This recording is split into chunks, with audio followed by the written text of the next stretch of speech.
Good evening, everybody. I am Dan Davis, and you'll notice that we are starting on time here. I don't know if Kevin's going to watch this, but yeah, a little round of applause as we get things started on time. And welcome to Father Geckle, who is a host or a guest on Catholic Family Podcast, as well as Eric. And we were just talking a little bit before the show about how this is kind of a revival of the old traditionalists YouTube site that we had for a short time, where we tried to kind of get into politics and all that. And, it didn't really go anywhere, but I think we had a good time and kind of got off into some new areas. And I think to that extent, we're going to do a show tonight that is, and I'll kind of set it up to let you know kind of where it came from. We were having a discussion the other day, and we were talking about Charlie Kirk and his memorial. And I think it was Sunday. Was that right? It was on Sunday. Yeah, a few days ago. And we were watching it here. I mean, I was kind of doing some podcast work and listening to it in the background. Everybody else was I think 100 million people watched it. And we talked about it a little bit and said, it's really edifying, and we're seeing so much good coming out of this, and so much recognition of Christ, and so much that was good and worthwhile. But at the same time, there was something unsettling about it, and I think that Father and I both agreed on that, and I think Eric probably agrees to a certain extent as well. And we thought, okay, you know what? There's a lot to unpack. And there was a lot that we liked about the whole thing, a lot that, kind of made us uncomfortable. And we kind of wanted to just take a flyover tonight and talk through, where is America heading right now as a country spiritually? I know there's a lot of discussion in Protestant circles about us undergoing a spiritual revival, and classic Protestant term. And it's kind of hard to deny that there's something like that going on.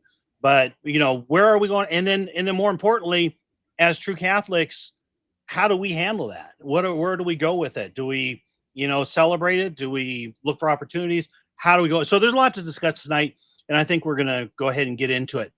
But what I wanted to do is kind of, we talked about this again ahead of time, in the spirit and tradition of good old-fashioned Catholic apologetics. If you're going to kind of take issue with something, and we probably will take issue with aspects of the Charlie Kirk Memorial and everything that went on there, first thing you got to do is you got to show it in the most positive light you can. And so that's, I think, where we kind of want to start this whole thing. I've got a 1-minute clip. If I can figure out how to do this, I've got a 1-minute clip of Jack Kosovich speaking at Turning Point, or at the at the memorial. And let's see if I can go ahead and play this. And we will come to find that in the final moment, that Western civilization was saved through Charlie's sacrifice in the only way possible, by returning the people to Almighty God.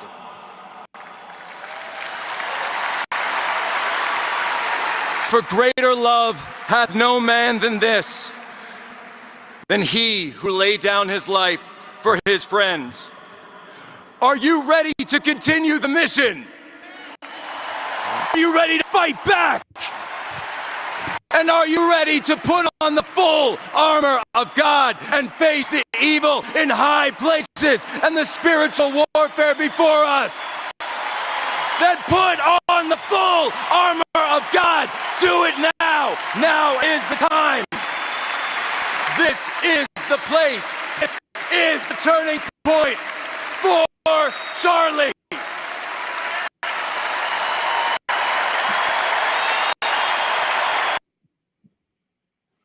Okay, so let me get back here to real life, and let's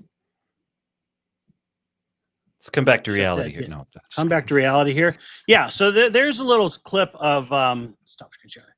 Okay, little clip of Charlie Kirk, or I keep saying that, Jack Kosovich, And you notice, if nothing else, I mean, he is in front of a very Protestant, event, very Protestant, and he holds out his rosary. I mean, give him some credit here. And I think that to me, at least, that moment of this event really kind of was indicative, was powerful, and really was kind of what the whole event was about. It was a means of, getting people excited spiritually, and putting on the full armor of God. And so I've dominated the discussion so far. Father Eric, you guys want to jump in? You first, Father. Oh, where to start? There's so much. I think there's so many different roads to take this, but I think it's really important to, well, I mean, we have to be able to distinguish certain things always. And how the view that we take on this, as on everything else, we have to be able to distinguish different things. For one thing, yes, having this big ecumenical gathering where all these, different denominations come together, and Catholics, nominally Catholics, joining in common public prayer with non-Catholics, that's not good. It's not right. We're forbidden to do that. This ecumenical, every religion is good, and it doesn't matter what religion you belong to. And Protestantism is just as good as Catholicism. Catholicism is just the fullness of Christianity, as I saw somebody saying. It's like, no, Christianity and Catholicism are synonyms. So there's that aspect of it, and there's some that will look at that and say, oh, everybody in there is evil, everybody in there is blind, everybody in there is of bad will because they're not Catholics. There's the one direction that people run with it that way. And then there's another, well, the general conservative direction that's taken is, look how spiritual this is, look how great this is, and look how wonderful, and everybody in there is, basically a saint, and we're all going to fight, and we're all going to, take back our, it's just, there's reality you have to come back to. And there's the middle ground, the straight and narrow path that we have to go down. And this, against the negative view, I have to say, do we prefer having something like this in the public sphere, having 100 million people joining in and watching this kind of show or this kind of display? Do we prefer that, or do we prefer what we had just very shortly as the more popular thing, just completely godless, diabolical entertainment, whether it was in music or sports? That was what was the culture. Like there is a shift in the culture. That's clear. A couple years ago, nobody in their right mind that was, of this political leaning or having any a political movement would get up there and hold a rosary. Like that would be like, it wouldn't be shown. And yet we have 100 million people tuning in to watch this, and they're in support of it. Maybe not in support of the rosary, but in support of this man standing up for his faith. Yeah. I mean, those are my immediate thoughts. I mean, there's good, and there's also things that are misleading, of course. But when in our conversations and our text messages, this was kind of, I think Eric really drew it out. And then Mr. Davis, you said it as well. Like, let's call out the wins, say the things that are good, but also identify that there's distinctions. Not all of it's good.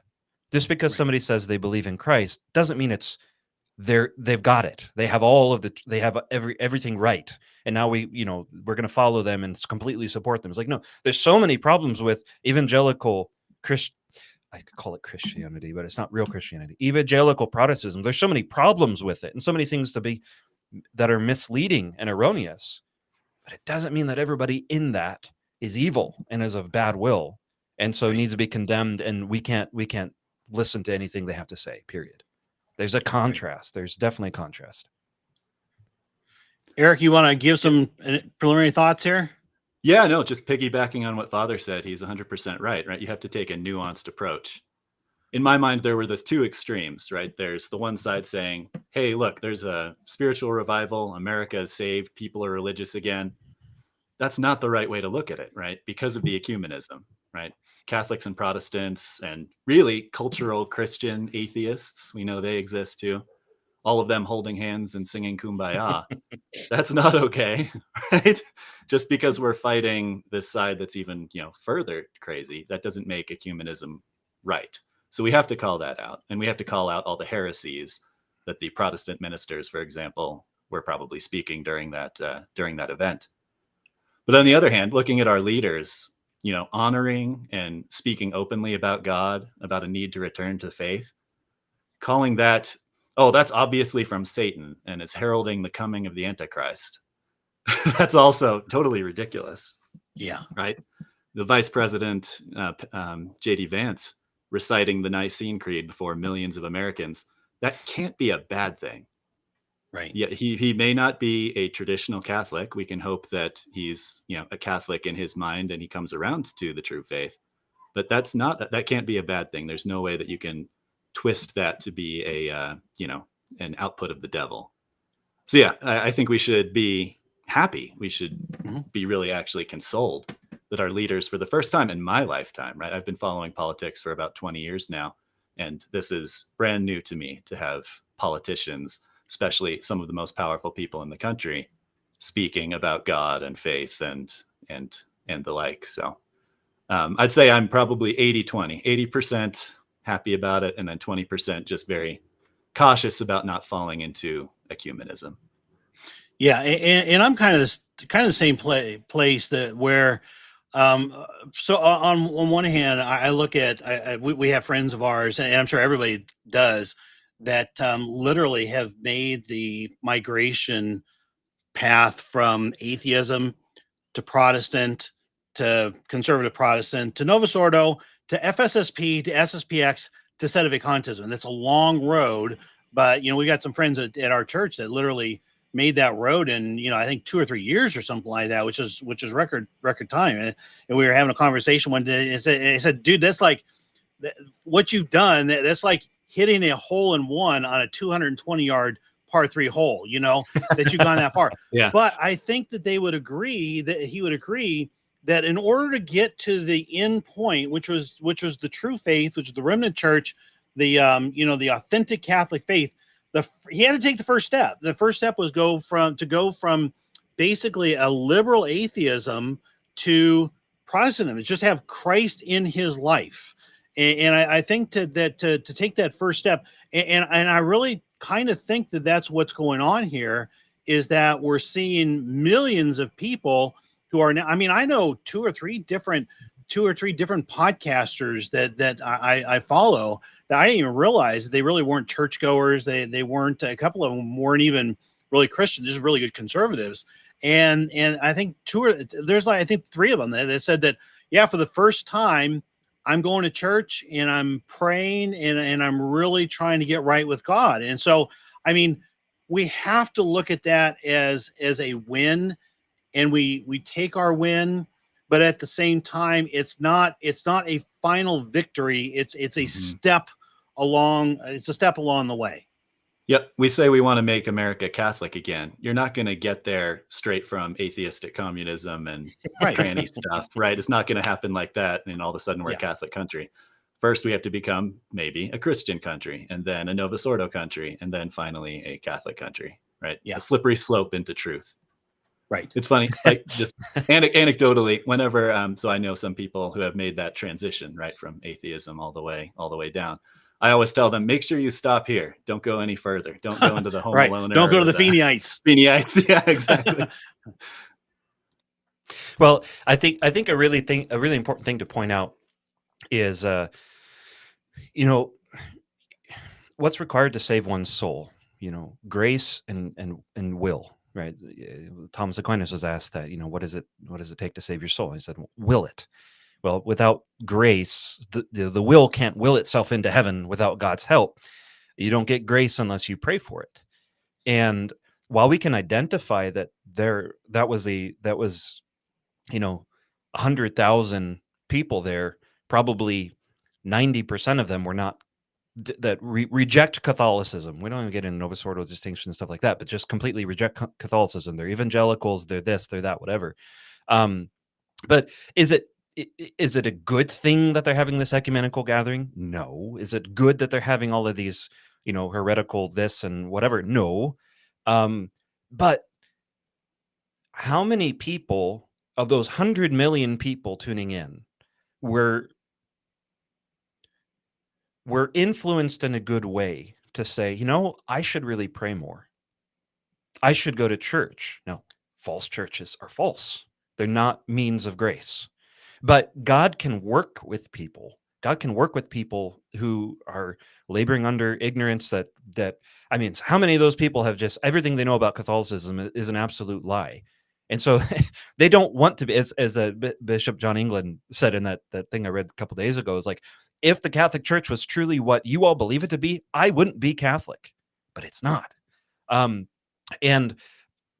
getting back to what I started out there was like, there's people that are there are, I would say, probably millions of people in this country that are influenced by Charlie Kirk and his message and the legacy that he left behind.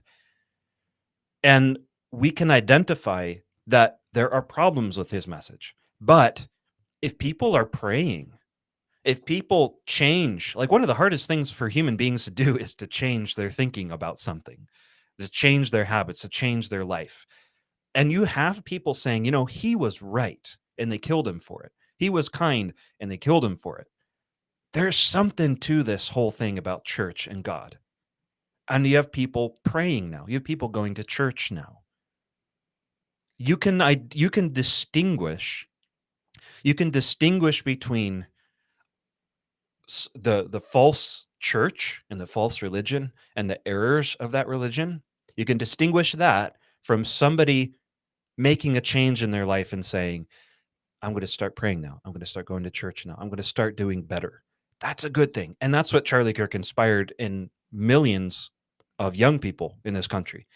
That's a good thing. It's a start. As you said, it's not the final victory, but it is a good thing. Right. So as we were saying, it's important to distinguish.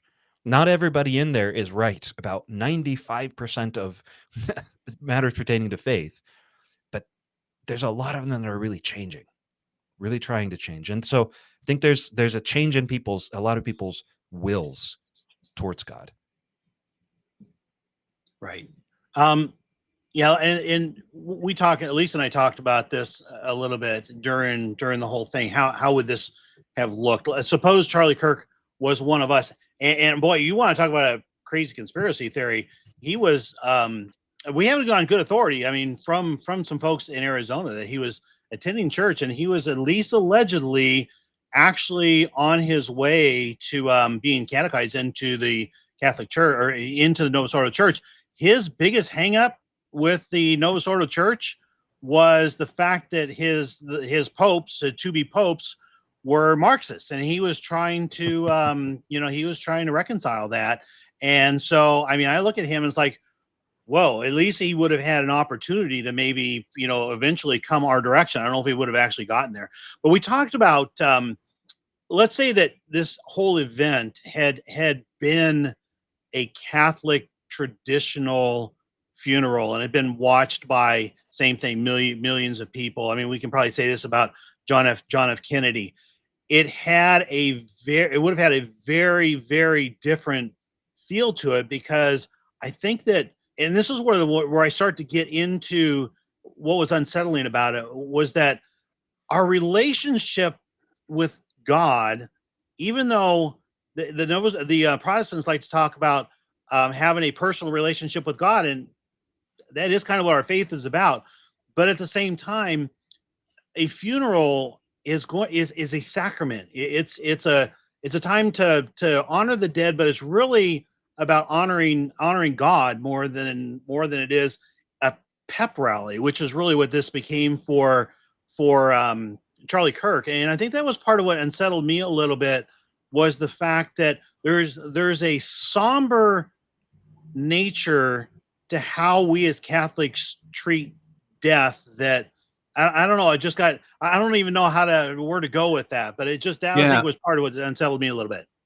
Yeah, the new thing now is we don't have funerals. You have fun rolls or celebrations of life. Celebration of life. I don't know if you've I never heard that one. That's Oh, my I was camera going to just say went that out. the word celebration. Yeah, right. I don't know what's going on. We lost with my Eric's camera. Sorry, can you still hear me? I can hear you. You go ahead. Okay, well, that's the best of both What a worlds. You relief. can hear me and not see me. We don't have to see it. But yeah, so that's big in the modern world, and so that was unfortunate. It would have been nice to have more, like you said, a requiem or something a little more somber and mournful. The other thing that unsettling is the wrong word, but annoying, is that they really politically took advantage of his death, right? Yeah. The whole making it a rally, that's got Trump's fingerprints all over it. Like, don't let this go to waste type of thing, right? This can help us, with momentum, which, is fine in a certain way, but it's also, I think, slightly disrespectful to the dead. That's my opinion. Well, yeah, agreed. And I just want to kind of hammer that point about this. I've never heard that before, funerals, but more specifically, the point about the celebration, and that just goes in hand with their belief system, which is we're saved by faith alone. Like the whole I'm saved now. I've accepted Jesus Christ as my personal Lord and Savior. So now I'm saved. So the only point then about prayer, about church, but other things like that is then temporal benefits. It's not about, boy, Lord, help me to not fall into temptation and lose my soul. Lord, please keep me from, falling away. It's I'm saved. Lord, please help me to make more money. Lord, please help things to go better in our country. Lord, it's all this temporal. Maybe I shouldn't say all, but majority is a temporal focus because I'm already saved. That's the Protestant mindset. And so when you have their celebrations of life, it's a completely different aspect than what we as Catholics recognize as we're coming here to pray for the dead. We're coming here to be reminded of death and judgment for ourselves. We wear black vestments, not white. It's not celebration. It's we can honor the person. We can, have a eulogy and bring up memories of them and stuff.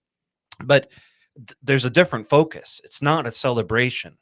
It's truly mourning their loss and also praying that that if they are in need, that we can help them by our prayers. And that's I think that I agree with you. I think that was a definitely an element of the whole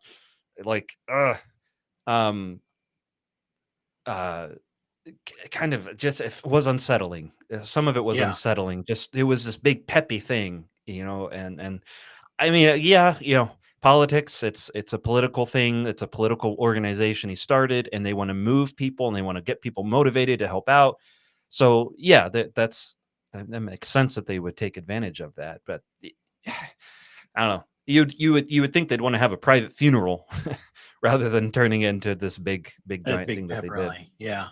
Well, and Father, to build on something you're saying here, and maybe this is part of what's got me unsettled, is the notion of saved by faith alone, and Jack Kosovich brought it out. But basically, as Catholics, we look at ourselves as being in spiritual war, and basically we're always at war, right? And so when there is a spiritual movement here, we've got to continue working. We got to work out our salvation with fear and tremble. We got to stand humble before God. And I think that you're right that as we look at a more Protestant rendering of this idea of revival, it's kind of like, yeah, I'm excited, and now I have all of God's consolations, and everything is great, and I guess I got to spread the word and make more people feel like I'm feeling. But what happens on the day when you hit some spiritual dryness? Where do you go from there? For sure, and not only that, but if your faith and professing your faith in Christ and living your faith in Christ amounts to feeling good and being hopeful and temporal benefits, well, that doesn't really help when temptation comes, and when you're faced with having to keep God's commandments or so there's some difficulty in life that you're struggling with what you want to do and what God tells you must do if you wish to be saved. But I'm already saved, so I'm just going to do what I want, and then maybe say a prayer, God forgive me, but I am what I am, and then just sin and sin boldly. But it's such a different. It's why they have to have the revivals. It's funny we use the word here. The revival is literally something to get people motivated again in their faith, get excited and get worked up. It's like very different from the Catholic retreat, which is like take some time apart and have prayer and pray more and have quiet and maybe do some fasting and listen to some sermons. Yes, but you need quiet and reflection to redirect your will, not get your emotions involved, so to speak, but redirect your will to carrying out your resolutions and living your faith. And that's just a completely different mindset from this revival of the Protestant ilk. Yeah. Well, and I think, Father, you and I are probably a little bit, I don't know, sheltered in this respect, right? You grew up a trad, right? I don't know if you did. Yeah. Never known anything else. Yeah. So and so we don't know what it's like to go to these Protestant churches or these Novus Ordo churches, but my understanding is that it's very similar to what we saw. Like what you go to every Sunday is very feely and overwhelming and sensory and everything. And so we're probably just a little bit nervous because we don't know any better. This is just so foreign to us. Yeah, I'll tell you something that that I saw. I've just kind of completely gotten off X. Just can't handle it in the toxicity there anymore. But one interesting conversation I saw is you see a lot of Catholic Protestant type debating going on, and of course the Protestants will always bring out their talking point. You guys worship the Virgin Mary, but I saw a Catholic with a really interesting argument. He says, why you think that is because as Protestants, you don't understand what worship is. To you, worship is entertainment. It's going and watching a rock band, sing about Christ. That's worship. And so, they see us, praying the rosary. They see us in quiet solitude, and that's our worship. And I think that's strange to them. Yeah. Well, and it's sad because words get hijacked so easily and so readily. Like the word worship. I mean, in England, they call judges your worship. Here we call them your honor, but like literally the word worship had to do with honor, and every Catholic knows that every Catholic should know that there's a distinction between the honor, the veneration we pay to God, latria, the veneration we pay to the Blessed Virgin Mary, hyperdulia as the greatest of all saints, the Mother of God, and then dulia, which is the worship we honor, or the honor we and veneration we give to the other saints. And that's something that was so cool to see Charlie Kirk give that message about we don't honor our Blessed Mother enough. It's like the way he presented that and explained that, and saying that is the cure to modern feminism, toxic feminism. That was such an awesome message to see. And how many millions of young people would be like, oh yeah, that makes sense.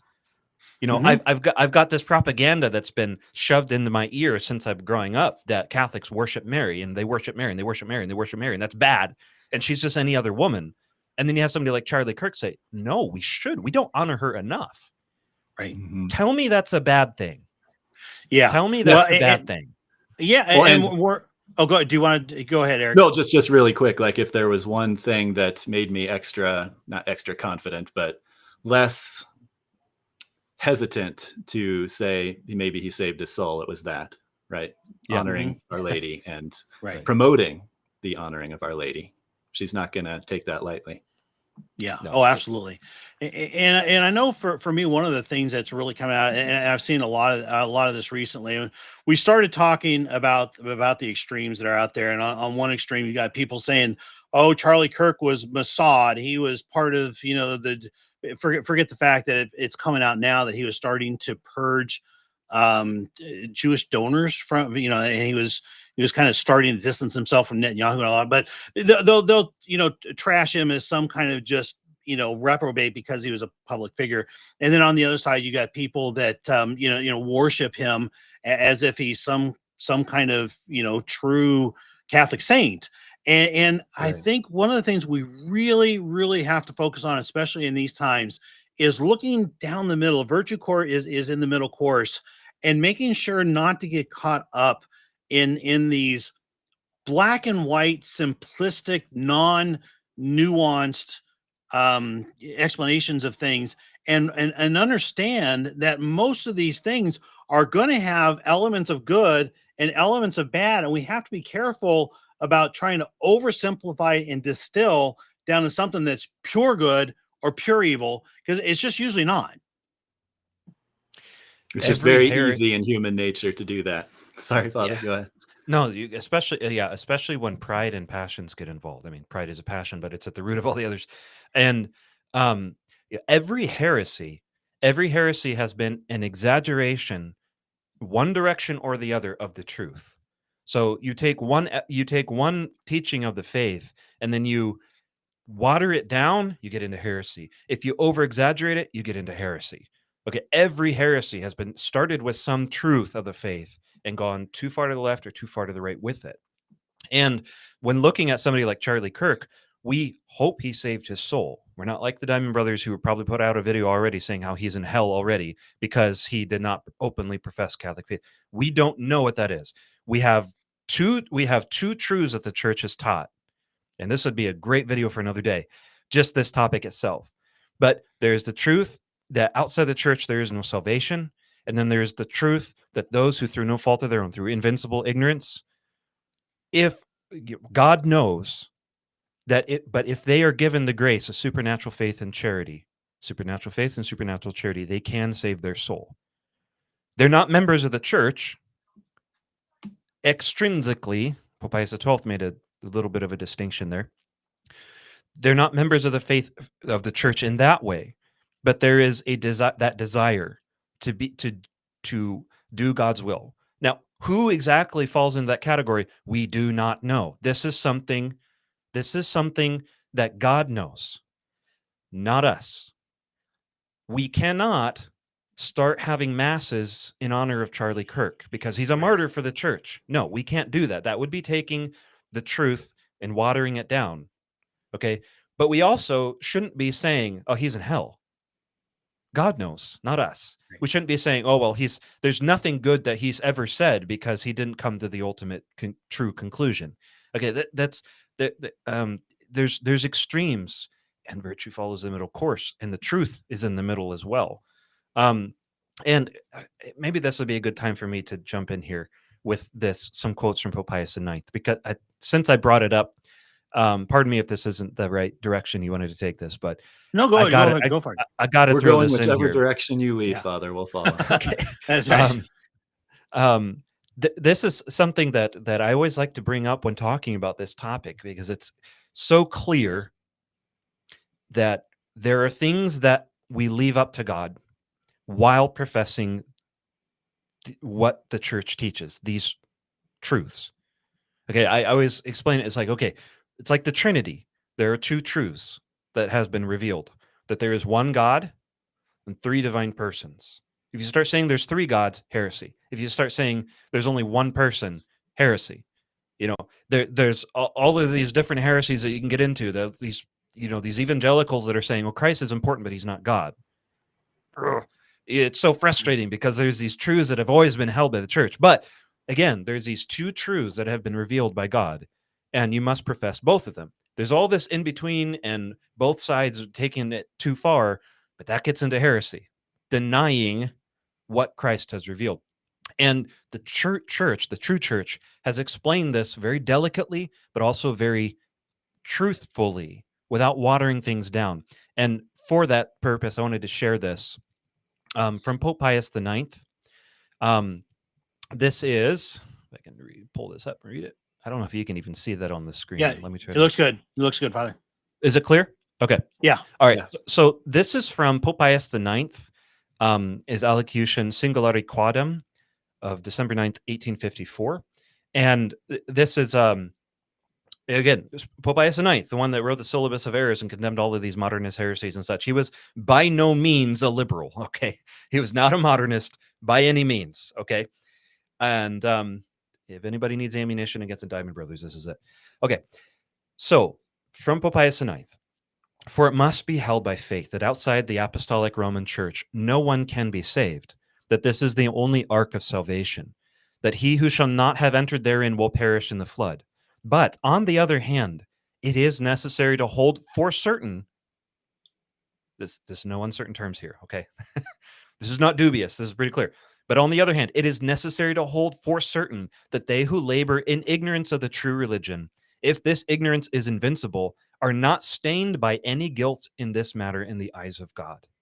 Now, in truth, who would arrogate so much to himself as to mark the limits of such an ignorance, because of the nature and variety of peoples, regions, innate dispositions, and of so many other things? For in truth, when released from these corporeal chains, we shall see God as he is.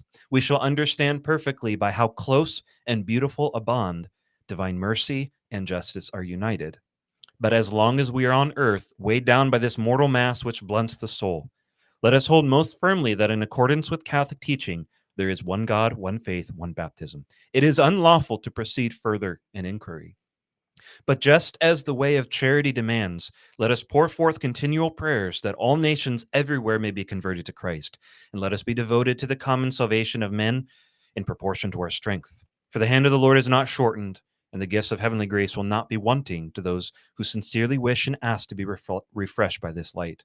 Truths of this sort should be deeply fixed in the minds of the faithful, lest they be corrupted by false doctrines, whose object is to foster an indifference toward religion, which we see spreading widely and growing strong for the destruction of souls. All right, a little bit lengthy, and there is one more, pardon me, but I think this is important to bring up in this context. Yeah, no, this is good, Father. Let's begin about this. Okay, and then another one from the same Pope Pius IX, in his encyclical, Quanto Conficiamur Mirore, of 1863, he says, "And here, beloved sons and venerable brothers, we should mention again and censure a very grave error in which some Catholics are unhappily engaged, who believe that men living in error and separated from the true faith and from Catholic unity can attain eternal life. Indeed, this is certainly quite contrary to Catholic teaching. It is known to us and to you that they who labor in invincible ignorance of our most holy religion, and who, zealously keeping the natural law and its precepts engraved in the hearts of all by God, and being ready to obey God, live an honest and upright life, can, by the operating power of divine light and grace, attain eternal life. Since God, who dearly beholds, searches, and knows the minds, souls, thoughts, and habits of all men, because of his great goodness and mercy, will by no means suffer anyone to be punished with eternal torment, who has not the guilt of deliberate sin. But the Catholic dogma that no one can be saved outside the Catholic Church is well known, and also that those who are obstinate toward the authority and definitions of the same Church, and who persistently separate themselves from the unity of the Church and from the Roman Pontiff, the successor of Peter, to whom the guardianship of the vine has been entrusted by the Savior, cannot obtain eternal salvation. But God forbid that the sons of the Catholic Church ever in any way be hostile to those who are not joined with us in the same bonds of faith and love, but rather they should always be zealous to seek them out and aid them, whether poor or sick, afflicted with any other burdens, with all the offices of Christian charity. And they should especially endeavor to snatch them from the darkness of error in which they unhappily lie, and lead them back to Catholic truth and to the most loving Mother, the Church, who never ceases to stretch out her maternal hands lovingly to them, and to call them back to her bosom, so that established and firm in faith, hope, and charity, and being fruitful in every good work, they may attain eternal salvation." So that is an example, one of the best examples I've ever seen, of very clearly holding out both of these truths what the Church teaches. Outside the Church, there's no salvation. We can't have an indifference towards religion. But there's this thing called invincible ignorance. And with all the different nations and tribes and habits and all this other stuff, it's extremely difficult for some people to find the truth. And especially in this day and age, when you have the modern Novus Ordo apostate church leading people astray, how much harder is it for people to find their way to the truth, especially in the people like Charlie Kirk and these circles that have been exposed to so much of this, the fruits of modernism. So it's such an important thing to point out here. And it's another example of the nuance, being able to say, call out error for it as error, call out the direction that these can go, but also be charitable. be careful to not fall into the sin of rash judgment and pass condemnation on people that don't know better, that have been misled, that have had such terrible examples of what they believe Catholicism is. I think that's such an important thing to bring up here. Yeah. There's a lot of problems, but there's also a lot of good that's coming from it. Yeah. Well, and just to amplify what you're saying there, Father, that one of the things we talk about here fairly frequently is the idea that modernism being the mother of the synthesis of all heresies. I like to call it, if you look at the temperaments, right, the choleric, melancholic, sanguine, phlegmatic. Modernism is a phlegmatic sort of heresy, in that it brings indifferentism, it brings what you would call liberal leftism, it brings basically a watering down of church doctrine. It's, I think the devil is trying to overcome the church by diluting her into nothing. That's really what, and to place the rights of man above the rights of God. And that to me is kind of central to this modernist heresy. That's all we've known as Catholics. That's all we've known is this fight against modernism. And the inclination, the tendency, the very easy trap to fall into is a swing too far the other way. The Diamondite type thing that says that no, it's all about the rights of God over the rights of man, which it is. But if you're not in the church, you're going to hell, and you get this over rigorous perspective on things that's just as unhealthy as modernism. And when you study church history at all, and I'm not good at naming the heresies for the most part, but the church has been actually battling its conservatives, if you want to put it on a political spectrum, just as much over the course of history as it's been battling its liberals. And so it's exactly like you say, we have to find the middle course. And I think the best way we can do it is to look. Okay, you got this extreme. I talked about this in a video the other day, where you've got two extremes on a spectrum. You've got all justice and no mercy, which is kind of the Calvinists and the Feeneites and Home Aloners and some of them. On the other side, you've got all mercy and no justice, which is the modernists and maybe some of your Protestants. But it's in the middle where we try to understand God's mercy and God's justice. We can never understand the fullness of both. That's only God. We can understand a balance between, we can understand the two working together, but we need to make sure not to get lost in God's justice and forget his mercy, because I think that's something we tend to do. Yeah. And it's a very distasteful and difficult way to try to share how beautiful our faith is. You're trying to catch flies with vinegar, right? Right. Yes. And the quick judgment that all of this is bad and all of this is going down the tube because they're tied with this person and that person and this person that are evil and bad. And, okay, there's a lot of problems there. But for us as Catholics, I think one of the biggest things we can do to bring people into the faith, it's not our words. It's not our condemnations. It's not our rigorous judgment of these events that are going on and our certainty that this political thing or that political thing or that medical thing or whatever, we are certain that this or that, X, Y, Z. Okay. Give a good example. Be very careful about the words in the example you give. Because that has probably led more people away from the church than it has brought them into it, truly. Now, the example needs to be calm, peaceful, charitable, humble, not just let me try to prove a point. So I think that's such an important thing to address here in that context. And my staying friend off of here, X helps with that. Oh gosh, yeah. I can't do that. You have a friend? Yeah. No, the person in the chat there, I literally just read from Pope Pius IX, infallible document talking about invincible ignorance. So I want to follow what the church teaches, my friend. Yeah. So I'll leave it at that and be charitable. Practice what I preach. Right. Father, are you on X? No. I was at one time, and no, I'm not on X. I'm not either, and I think I'm a much better person for it. I, And Dan, Eric, you you're are a off much better officially. person for it. I've been there, and honestly, I mean, I'll tell my backstory a little bit. On X, I joined probably it's probably 8 or 9 years ago now, and for the most part, the reason I joined was because I saw so many people making a bad example of our faith who were friendly fire. I mean, there are people, and that was kind of what I felt like my mission there was to try to help to show by example and be charitable and all that kind of. But every so often, I had to just call them out.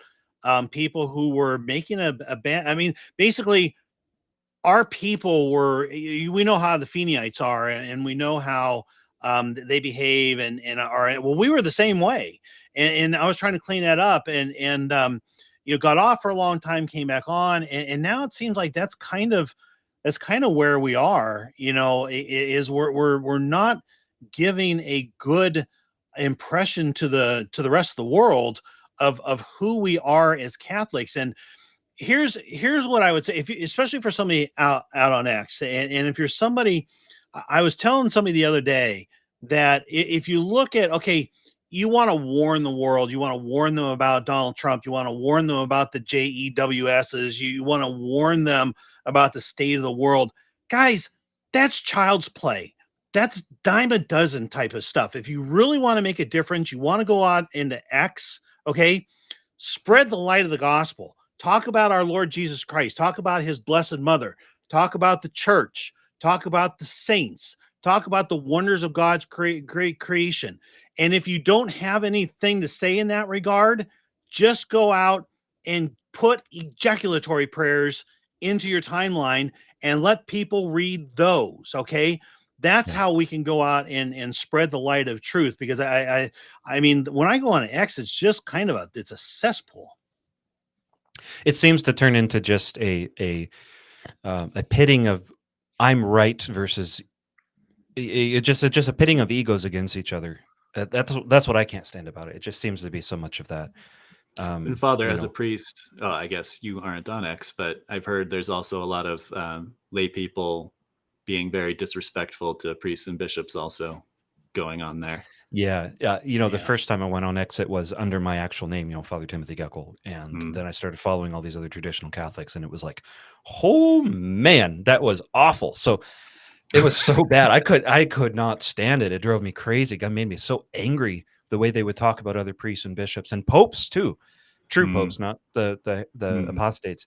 So I went back on then under a pseudonym, so I wouldn't get these kind of people following me and whatever, and having to see all of that, and just followed like more news and things like that. And I was like, this is way better.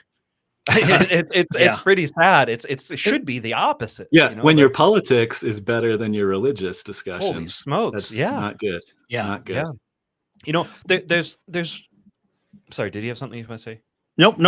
Okay. There's something I want to mention here. That I was thinking about this. We have no idea what's going to happen in the future. Only God knows. There are evil forces pulling the strings. There are all of these evil spiritual forces behind all of that. At the end of the day, it's just like that speech that you shared, the excerpt of the speech, saying this is a spiritual warfare. It is. And the Protestants look at this in a very different way than we do. It's about the salvation of souls. For these people, so many of them, it's about temporal things and social things and whatever. It's like, yeah, there's an element of that too that's important, but we have no idea how things are going to pan out. And I think we should be very careful as Catholics to kind of take a step back, be cautious, be discerning, but also be hopeful and not be convinced of too much Right. outside of what the church teaches, outside of faith and morals and such things. Because it could be, that the Antichrist is 5 years away, and that the world's going to end, and that, that this movement, that what's going on politically, all this ecumenical nonsense is leading people right into the hands of the one world religion and the one world order and the Antichrist. Like, that's what I grew up Possible. with. Yeah. It's very possible. It's like they're pushing for that. They've said as much. You can obviously read that. And that could be right around the corner. 2030 could be here, and it's going to be one world order. And there's so many different ways that they can orchestrate things to bring that about. That is a very real possibility. I would not be surprised at all. But I'm not going to bank on that. Mhm. I'm going to look. This is my perspective, and my opinions stink, but this is my perspective. I think is a healthy Catholic approach in my mind, that may be coming, and we should have our soul in readiness, and we should be trying to do as much good as we can and to try to be a good example, be the light of the world. All of that, yes, because that could be right around the corner. And if so, it's going to be really hard to persevere. But the end of the world could be 5,000 years away. The Antichrist could be 5,000 years away. It's a possibility. There is no certainty that all of these evil plans that we read about and that they brag about and that they say that they're working on, we have no idea if God is going to allow that to happen now. We don't know that. And I think we should be very careful to have that. We should not have this certainty that it's all going down now and the world's ending. We have no clue. Yeah. God knows. Well, and I think it can be I think that's such a difference between this turning point movement and that with all of the problems, that they were telling people to be, the youth especially, be hopeful. You can make a difference. Things can get better. You can change things. And there's all this evil, but we don't have to just sit back and let them win. And that's what the youth need to hear. That's what everybody needs to hear. That there is something that you can do. We might not be able to fix everything. We're never going to be able to fix everything. It's a fallen world. But you can do something different. You can make a difference. Right, and that's an inspiring message. And that's what Charlie Kirk, that was his message. And the opposite of that is what so many of the certainty, the Antichrist is coming and the world's going to end and all these things are going to be awful and all of these plans. We don't know. God could, it's not going to be any problem for God to say, no, you fail. Mm-hmm. Yeah. Well, the fascination with, go ahead. Go ahead, Eric. So the fascination with Antichrist is something that's kind of always been a pet peeve of mine. And I was doing this mental experiment. Like, think about this. There's probably been thousands, maybe tens of thousands, hundreds of thousands of people throughout history that have pointed to someone and said, oh, that's Antichrist. Right. 100% of them have been wrong. Every last Martin one. Luther, Genghis Khan, Attila the Hun. Yeah. All of Yeah. I mean, Ronald Reagan, right? Yeah. I mean, your chances Muhammad. of being right. Yeah. Your chances of pointing to someone now and saying that's the Antichrist, it's extremely low chance that you're actually going to be right. Although I agree with you, Father, like with the great apostasy, that's probably more likely than previous times, but it still could be 5,000 years. Could be. I mean, yeah. the Antichrist we should all be worrying about is us, right? The part of us that sins and treats people on X like trash. I mean, that's Antichrist. That's really what we should be worried about. Yeah, no, I don't know. And here's one that this kind of gave me a strange sort of hope that, you know, there are a couple things that are unique about our times. One, of course, is the fall of the church, the apostasy in Rome. That's unique. Mass media is unique. Okay, but are you guys familiar at all with the concept of the fourth turning? I don't think there's so. a book that was written by a guy, and basically what he talks about how mankind works in 80-year cycles, and so each 80-year cycle is 4 generations, and so basically you have a hero generation, and you have the perfect generation, and then you have a lazy generation, and you have a fallen generation, and you have war, and then you have, you know, another hero generation, and every 80 years, and I thought, okay, well, that's interesting. 80 years. Let's do a little math on this. Okay, let's see if the 80 years works. This is 2025. Go back 80 years. What is that? 1945, the end of World War II. All right, let's go back another 80 years. 1865, the end of the Civil War. Go back another 80 years.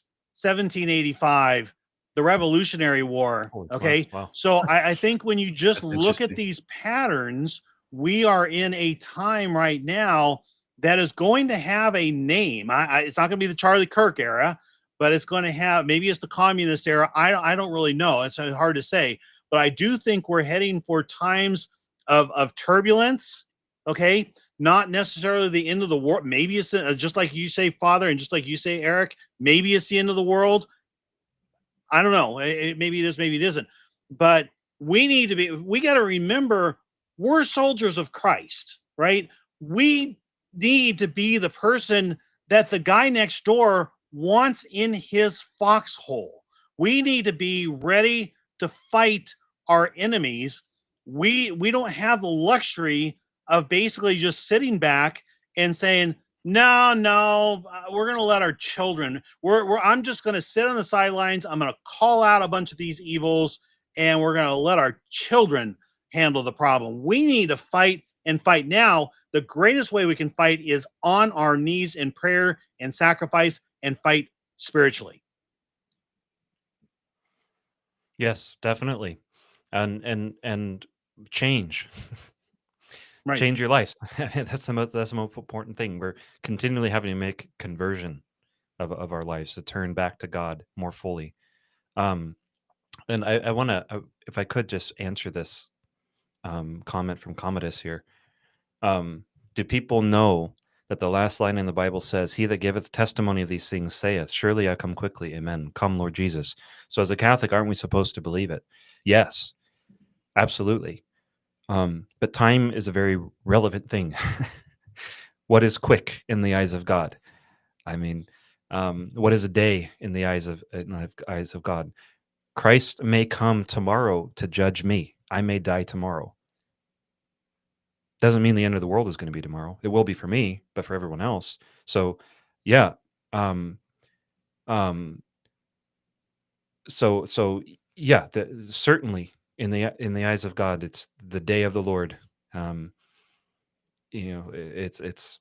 I'm sorry. I mean, my mind just blanked because I looked at another comment. But Yeah, no, I mean, the certainly. idea, the end of the world, the end of your world is all you should really be worried about. Why is the end of the whole world as a whole so much worse or so much more important than the day of your death? Right? That might be a way to look at it. Like if you're living for the day you die, as opposed to, being worried about the day that Antichrist comes and the world explodes. Like, does that really, how is that worse? I think it's a version. It's a version of what you see, I think, out there in the woke world, most especially the social justice warriors and those people who think political assassination, and they're on Instagram and they're calling for assassinations and all that kind of stuff. Their lives are a mess. They have internal demons, internal issues that they're not dealing with, and so what they do is they try to externalize. They try to place those demons on somebody else.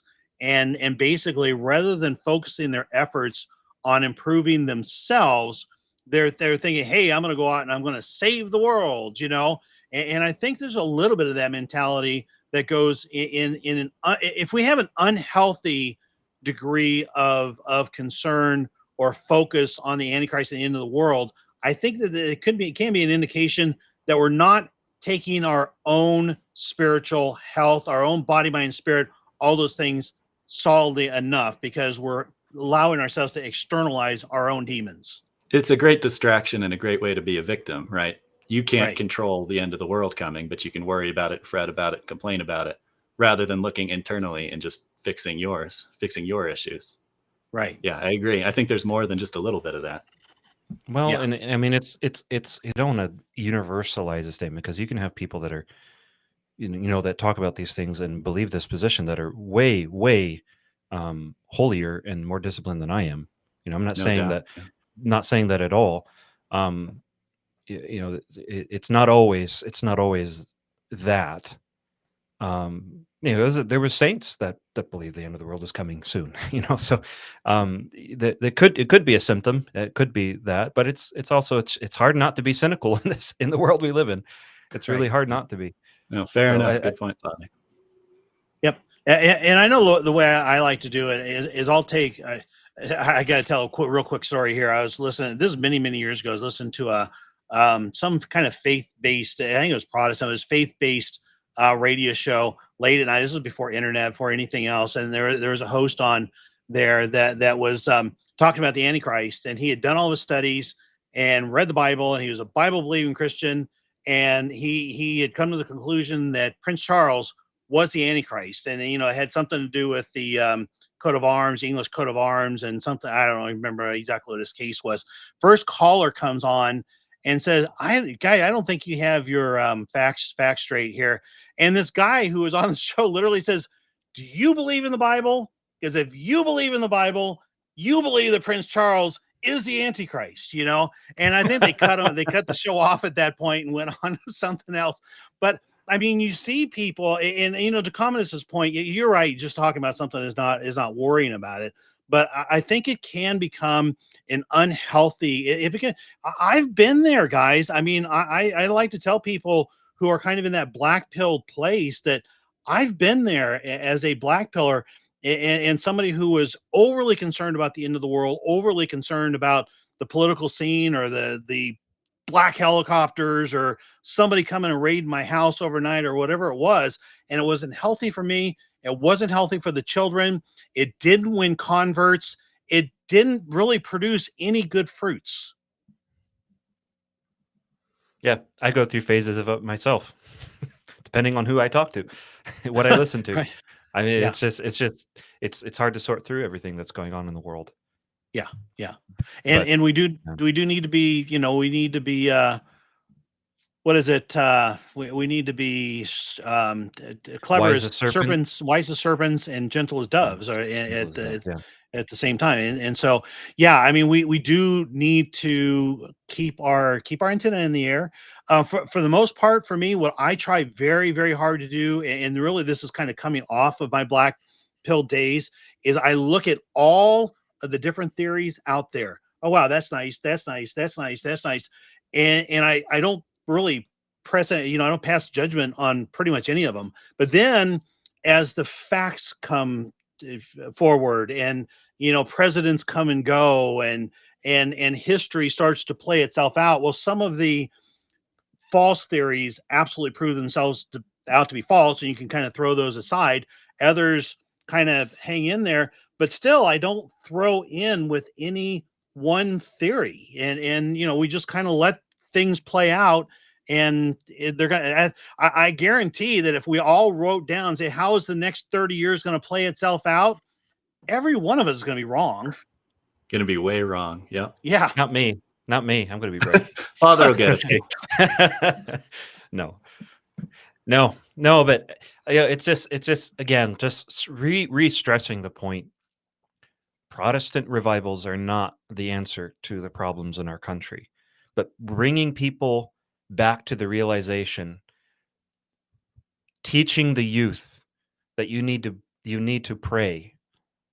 That's a good thing. And if more people start praying, if more people start caring more about truth and finding truth and seeking after truth and living according to that truth, if more people are doing that, you will see more people finding their way to the church. Grace builds on grace. And if people start asking God for help, for grace, for light, for truth, more will find it. That's a good thing. They're not going to find salvation in a false church. They're not going to find the answers in a false church. But if you have people actually changing their lives, turning back to God, that is a good thing. Start praying. That's what they need to do. And, I just saw I had an experience, the Sun experience. It's anecdotal, but the Sunday after Charlie Kirk was killed, there's a man about my age that came to Mass. I'd seen him a couple times. We had an almost 5-hour long conversation. Wow. He was an atheist, and I had met him years before, and we talked, and he just didn't care and couldn't believe anything and whatever. It wasn't productive at all. But the thing with Charlie Kirk got him really shaken up. And like I said, we had an almost 5-hour long conversation, and it went really, really well. It started out with really basic stuff, and it was really good. couple days later, he starts praying. And then he tells me, I don't believe there's a God. I know there's a God now. Wow. Okay. That's something that's anecdotal, whatever, but that's going on around the country. And Charlie Kirk himself would probably say, Father, if that's the only fruit of my assassination, the only one, it was worth one it. soul. One Yeah, soul. right. If I saved 100%. one soul, and he did. And so, yeah, I think that's where we need to drive. And it's I guarantee that probably, Father, your conversation probably had a lot of parallels with the catechism, you know, and probably went down the road of just basic truth and basic, and that's where I think we win, is keeping to the basics of our faith, because they're so beautiful and they're so perfect. Yeah. Well, and yeah, go ahead. Oh no, I was just going to say, Eric, I know you got to get running in a few minutes here. Do you got some last words? You want to kick in? No, I think this has been an awesome discussion. I hope we can have more of them. I know the traditionalist isn't around, but I think it's good to have these discussions occasionally. Yeah, no, I do too. And I'll tell you what, an hour and 5 minutes never passes as fast as it does with one of these conversations. For sure. So I guess. Oh, go ahead, Father. If you, and let me go ahead and give some final thoughts here, and then maybe let you wrap up. And if we have any really good questions, we'll go ahead. If anybody wants to ask any questions while you have Father available here, go ahead and fire away. But I really do believe that this whole thing. I think that the spiritual revival that we've talked about and going on in America, it is real. It's real, but it's also kind of superficial. It lacks the depth of the Catholic faith. But my goodness, do we have the opportunity now to shine our light of truth on people who are converting and help bring them into the faith. Guys, we're not going to do it by talking about the end of the world. We're just not. And I mean, if we want to have that discussion privately and want to talk some things through, great. But it's just, that's not where we want to focus our attention. And this is something I'm terrible at. But if you're going to mass on Sunday and you see people who are new and they're not dressed appropriately or whatever, go see if you can grab them after mass and just open a conversation with them. Get them, just hi, how are you? What's your name? Where are you from? What brings you out? I mean, just keep it basic and try to bring these people to the light of the truth, because they're there to be had. Yeah.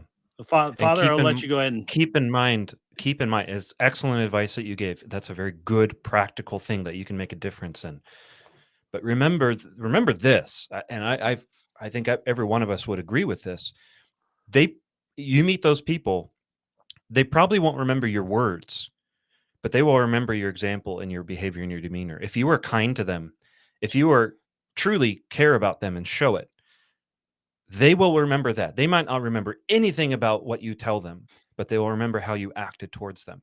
And if the opposite, the thing you want to avoid is being very judgmental and very down and very negative and very discouraging, whatever, and judgmental. If you do that, they will remember that. Even if you gave the sermon like St. Francis of Assisi or Pope St. Gregory the Great would have given, if you give that sermon, but your behavior is such that it's not charitable, not humble, not kind, you're going to drive them away. You're not going to lead them to the truth. So again, harking back to that example, encourage people to pray, and give them an example of kindness and humility that they won't forget.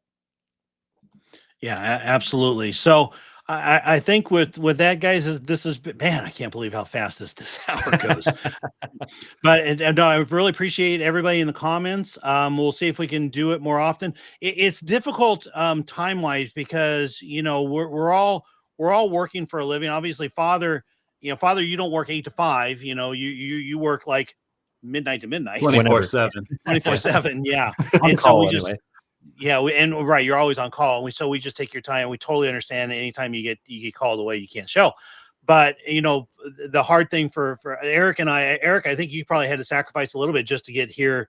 5 o'clock your time and 6 o'clock my time. It's 1 a.m. for Kevin, so he's rarely going to join. And it's hard for me to do the afternoon. It's hard for Eric to do the afternoon. It's hard for us to all get together. But these are great discussions, and we really appreciate it. And guys, let me put this last comment up here. It says these are the only ones correctly diagnosed the world's problem. Watering down to people is the answer. If the truth is too hard to accept, they won't stay anyways. Yeah, but I mean, one advice I got from a priest is, guys, milk to babies, meat to men. Yeah. Okay. Exactly. And, I was going to say. Yeah. And so just start them out slowly. And Father is absolutely right that they're going to read your body language. They're not going to read your theology. They may never read your theology, but if they feel like they just feel something right, they'll learn the faith in their own good time. So don't ever water it down. Don't ever water it down. Yeah, you don't have to water. Right. Don't water down what we never believe. Water it down. Yeah, don't hem and haw and say, well, we kind of don't really care for that Leo guy. No, we tell the truth. I mean, obviously, we believe Leo's a heretic, and we believe that the church in Rome is not Catholic, and then we do have to stick. Those to are that. the easy conversations. Those are the easy ones. Exactly. Yeah, right. Yeah. Well, and because most of the people who are checking are like, well, I kind of had an inkling. I was not there, but I kind of had that inkling. So yeah, that part of it's not that hard. So, and you're right, we don't water it down. But anyways, yeah, everybody, thank you very much, and we will try to do this again. And God bless, and thank you for everybody in the comments. And we will see you next time. Yeah, God bless God bless everybody. you.